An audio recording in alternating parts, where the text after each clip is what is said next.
القرآن. قال النبي صلى الله عليه وسلم خيركم من تعلم القرآن وعلمه. صدق اللہ العظیم.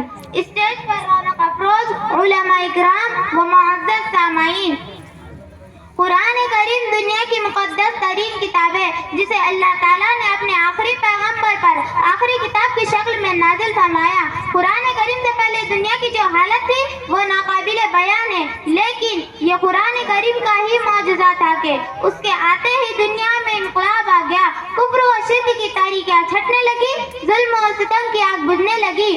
محترم حضرات، قرآن کیا ہے؟ قرآن ایک دستور حیات ہے، زندگی سنوارنے کا سامان ہے، ہدایت کا نور ہے، حق کا منشور ہے. قرآن کیا آ گیا، عالم میں انقلاب رونما ہو گیا. قرآن نے شہر بدل دیے، منزل بدل ڈالی، معیشت بدل ڈالی، معاشرت کو نیا رخ دیا، سماج کو پاکیزگی سکھائی، انسانی ذہنیت کی تربیت کی. قرآن آیا تو ڈاکہ ڈالنے والے رہبر ہو گئے، قاتل جان کا محافظ بن گیا، ظالم رحم دل بن گیا، بزدل ہمت والے بن گئے، مدعو داعی بن گیا.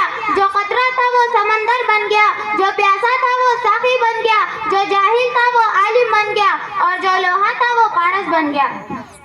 سامعین گرامی، قرآن وہ مقدس کتاب ہے جس کی عظمت و برکت کا اندازہ نہیں لگایا جا سکتا. یہ قرآن ہی کی برکت ہے جس نے حضرت ابو بکر کو صدیق اکبر بنا دیا، حضرت عمر کو فاروق اعظم بنا دیا، حضرت عثمان غنی کو ذو النورین بنا دیا، حضرت علی کو مرتضیٰ اور حیدر کرار بنا دیا، صحابہ اکرام کو رضی اللہ عنہم و رضوا عنہ کا بے مثل مخاطب بنا دیا. خلاصہ یہ ہے، جو قوم بھی قرآن سے جڑی وہ قوم مقدس ہو گئی. جو لوگ قرآن پر چلے وہ لوگوں کی نگاہ میں پسندیدہ بن گئی. قرآن سے کوئی رحل جڑا تو لوگوں کا پیارا ہو گیا. قرآن سے کوئی کپڑا جڑ کر جزدان بنا تو اس کی عزت بڑھ گئی. اسی لیے تو حضور صلی اللہ علیہ وسلم نے فرمایا، ان اللہ یرفع بہذا الکتاب اقواما یضع بہ آخرین، یعنی اللہ تعالیٰ اس کتاب کے ذریعے بعض قوموں کو بلندی عطا فرماتے ہیں اور بہت سو کو ذلیل و رسوا کر دیتے ہیں.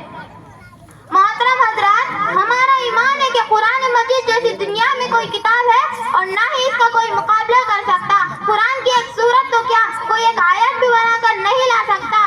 یہ قرآن کا چیلنج کل بھی تھا، آج بھی ہے اور تا قیامت تک باقی رہے گا. جس طرح عرب کے زباندار قرآن کی فصاحت و بلاغت کے سامنے گھٹنے ٹیک دیے، قیامت تک ہر کوئی قرآن کے سامنے عاجز و بے بس ہوتا رہے گا.